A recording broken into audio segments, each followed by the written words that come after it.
La experiencia Vigil fue una institución emancipadora y con un alto nivel de empoderamiento que se distinguió notablemente como propuesta educativa.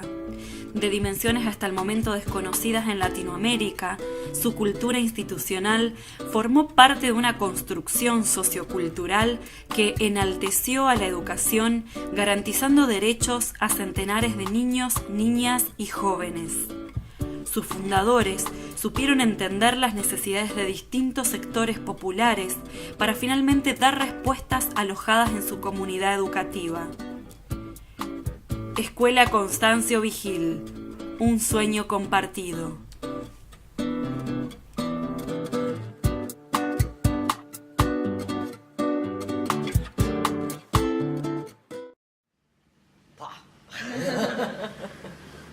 La Checha alguna vez me respondió, ¿qué carajo fue la Vigil? La Vigil fue un complejo social, cultural, educativo, inédito, ¿no? De proporciones únicas en América Latina, sin lugar a dudas. Pero yo creo que una experiencia, en sí una experiencia, definirlo como una experiencia, me parece.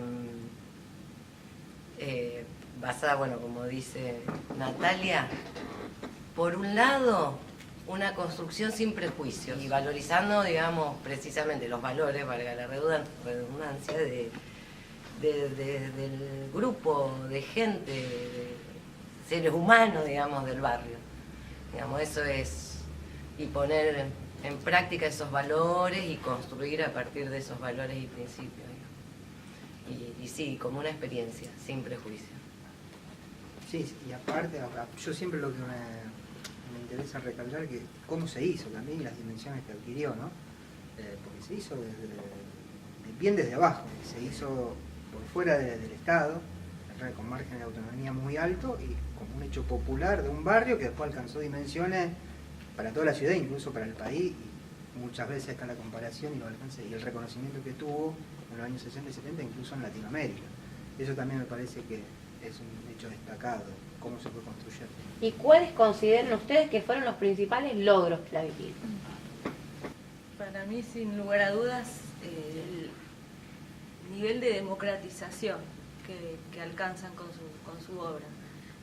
Es decir, realmente el acceso a bienes culturales, educativos, científicos, al alcance de la mano sin ningún tipo de restricción, poniendo a disposición objetos, proyectos pedagógicos, realmente de calidad, de vanguardia, pero sin olvidar esos horizontes populares, barriales, esos intereses que importaban a la barriada, ponerlos a disposición y romper con algunos circuitos del elitismo cultural, ¿cierto? Entonces, democratizar para mí es el logro que más la caracteriza, que más la significa en el tiempo. Sí.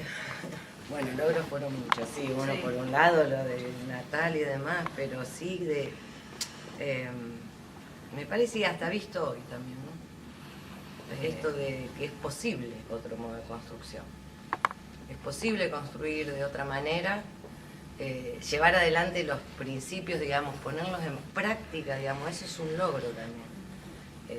Hilado a lo que decía Roberto y demás, esto de que construye sin necesidad de estar sostenida por el Estado, o sea, por fuera de eso, también es un logro. Es un logro de que el conjunto, digamos, humano puede llevar adelante estas construcciones, estos proyectos.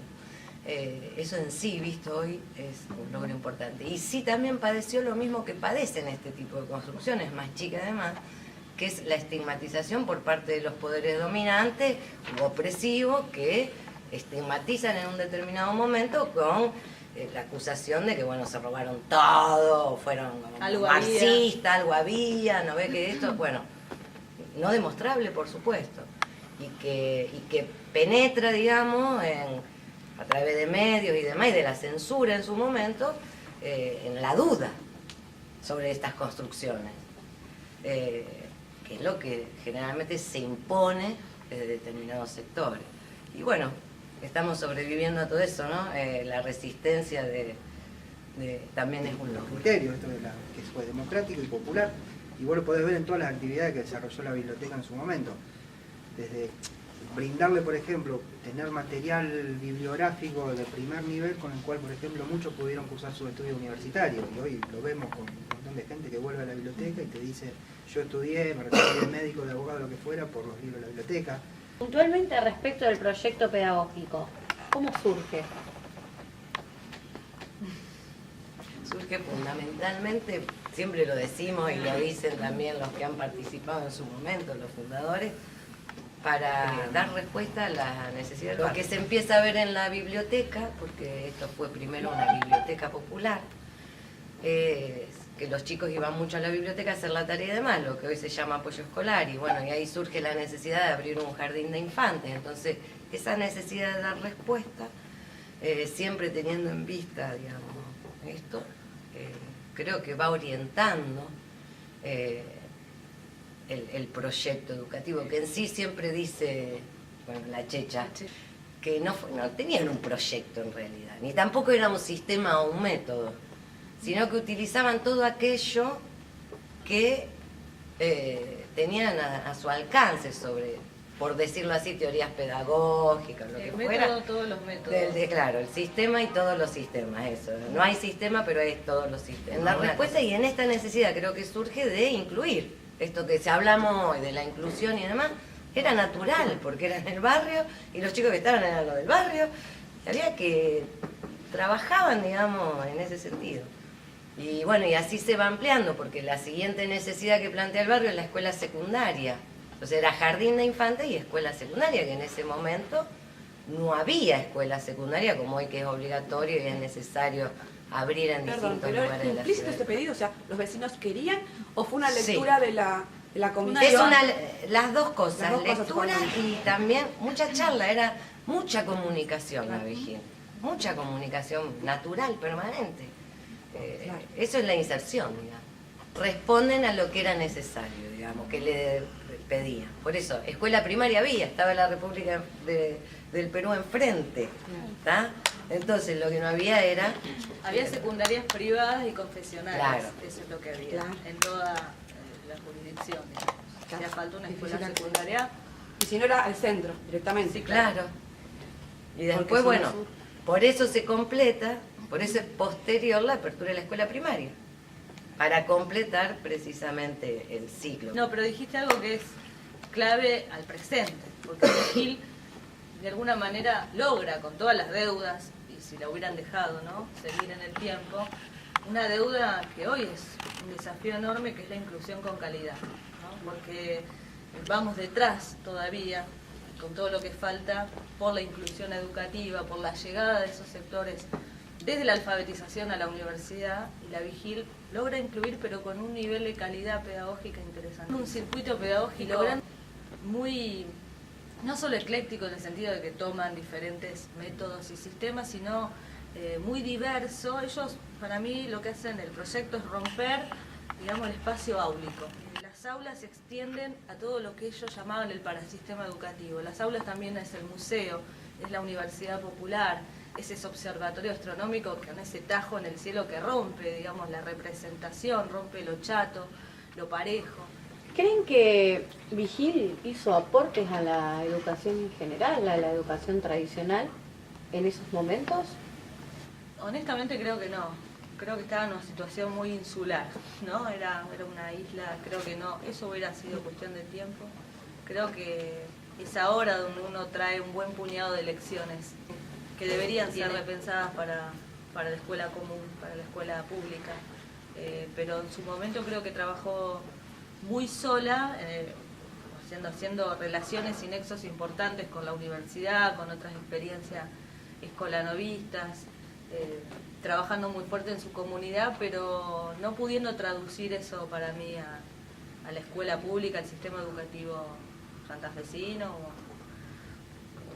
Es una situación en medio de transferencias también, ¿no? En el Estado provincial o nacional, sectorizándose, pero creo que no, que los aportes no son contemporáneos a su experiencia, sino que son hoy un rescate de su propia historia y que hay que seguir pensándola sin duda. ¿Cómo es la pregunta? Toda el área de educación privada Ese es el tema. desde el Estado está acá, siempre, y creo que hasta el día de hoy, no sé si se ha modificado, siempre estuvo en manos de la Iglesia. Por eso Vigil no tenía los subsidios que le corresponden, siendo la única escuela privada totalmente gratuita. Nunca recibió los subsidios, porque justamente era un coto cerrado de la Iglesia, digamos. Toda escuela privada que se abría tenía autorización y subsidios si era eclesiástica, si era, digamos, no laica como el caso de Vigil. Esa estructura se empieza a romper. Si es algo, lo único que yo creo que tuvo a favor la ley federal es eso, que ese coto cerrado de escuelas privadas dejara de pertenecer a la Iglesia. O sea que cualquiera después, sí, cualquiera con la ley federal pudo abrir su escuela privada, ¿no? Que tampoco, bueno, tenemos nuestras críticas también. Pero hasta ese momento, recién con la ley federal, fue así. Entonces, en realidad era más bien una muy lucha por el contrario, digamos. Muy por el contrario. Sí, en otros ámbitos, qué sé yo, con el integral de Fisher, entonces se hacen planes, se empieza, se intenta. Privado y autogestivo. También privado y autogestivo, empiezan a compartir planificaciones, visualizaciones, intercambio, digamos, de este tipo de cosas, digamos. Tenían una estructura parecida, pero bueno, también fue muy corto el periodo, tampoco podemos saber. Lo que sí les puedo decir que muchos docentes que fueron docentes de Vigil, de primaria, de secundaria, bueno, también, han entrado en la escuela pública después y teniendo buenas pertenencias, digamos, y siendo directivos y demás, ¿no? Eso sí, quizás en algún tipo de transmisión que se haga desde la base, desde la propia experiencia, la práctica. Ellos tenían conocimiento en ese momento de experiencias similares en Latinoamérica en cuanto a lo educativo, y si hoy tienen esos o sea, si saben de que ha existido escuelas autogestivas con estas características. Yo he encontrado muy distintos testimonios hablando con docentes que estuvieron más en la escuela secundaria, donde algunos, primero decir que toda esa vertiente escolanovista, incluso el mismísimo Paulo Freire, no estaba circulando masivamente. Por ahí eso es un concepto para mí equivocado. En los 70 no circula tan masivamente la lectura de Freire, es posterior a la dictadura, porque, digamos, precisamente no irrumpe la dictadura y no termina de generar. Es decir, son casos aislados, son docentes que uno casi podría contar, ¿no? Pero entonces hay como dos miradas en esto. Gente que sí, que dice, bueno, decididamente estábamos en contacto con esas experiencias, no sé si a nivel de Latinoamérica, pero sí con una mirada latinoamericana, sí que querían unos proyectos alternativos pedagógicamente y venían con toda deliberadamente, a sabiendas de que acá se podía construir algo así, como Mirta Taborda alguna vez me dijo, hacíamos nuestros propios programas de estudio, pero así estaba planteado desde el Departamento de Educación, la Comisión Directiva también. Ustedes acá, a ver, elaboren y piensen críticamente estos programas, los contenidos, por supuesto, y sobre todo la forma de darlos, que ahí estaba la innovación, la didáctica, pero hay gente que entiende que lo que sucedió acá después le pudieron poner un nombre, ¿no es cierto? Que acá sucedían cosas que después la historiografía la va a llamar escolanovismo de los 70, pero sin mucha conciencia de que en este momento se estaba gestando esa corriente o que Vigil estaba haciendo una microexperiencia de esa corriente. Es tan vertiginoso todo y tan abrupto el corte, sin tiempo, por eso decimos cosas que necesitan que se desarrollen un poco más en el tiempo para evaluarlo. Seguramente nos equivocamos en las evaluaciones porque faltó tiempo y porque las percepciones de cada uno son muy de cada quien.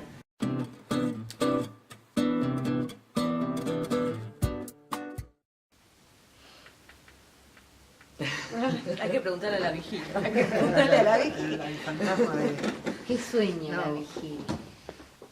Poder reproducir este proyecto, digamos, en este sentido popular, autónomo, democrático, y que Vigil sea tomado como un ejemplo en el sentido de, mira, es posible hacerlo, cada uno lo hará con las particularidades del caso, del lugar, del territorio donde está, pero creo que eso hoy sería un sueño incluso más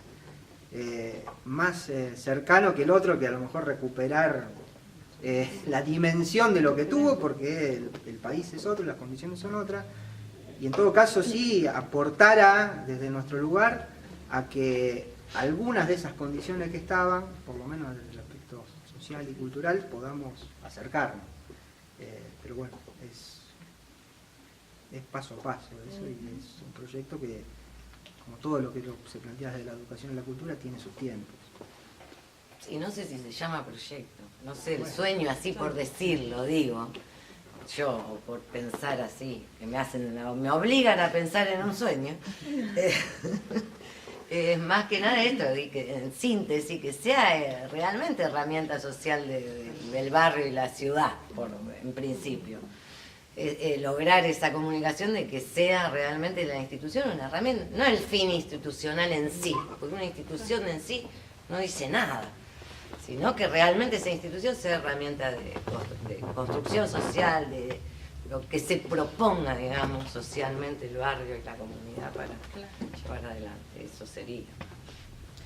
Sí, estaba pensando en eso, que cuando preguntaste, decía, bueno, inmediatamente un gran centro de experimentación pedagógica. Claro, eso es pero lo que le gusta a ella. Y a eso voy, que no importa lo que... Sí. No, porque no importa, porque mi deseo que fuera, en todo caso, el deseo. En todo caso, sí desearía que esta nueva etapa de la Vigil tuviera la inteligencia que tuvieron entonces de hacer lecturas, ¿no? Lecturas acertadas, de no perder ese horizonte barrial y popular, de estar muy permeable a eso, de que supieron leer la atmósfera, las necesidades. Entonces, si nosotros pudiéramos leer las actuales necesidades, nos llevaría a los sueños que fueran, ¿no es cierto? Que no son nuestros, que son los colectivos. Sí. Los sueños que sueñen otros, eso. Muchas gracias. Bueno, muchas Gracias. gracias. Gracias. Nosotros estar a la altura de sus expectativas.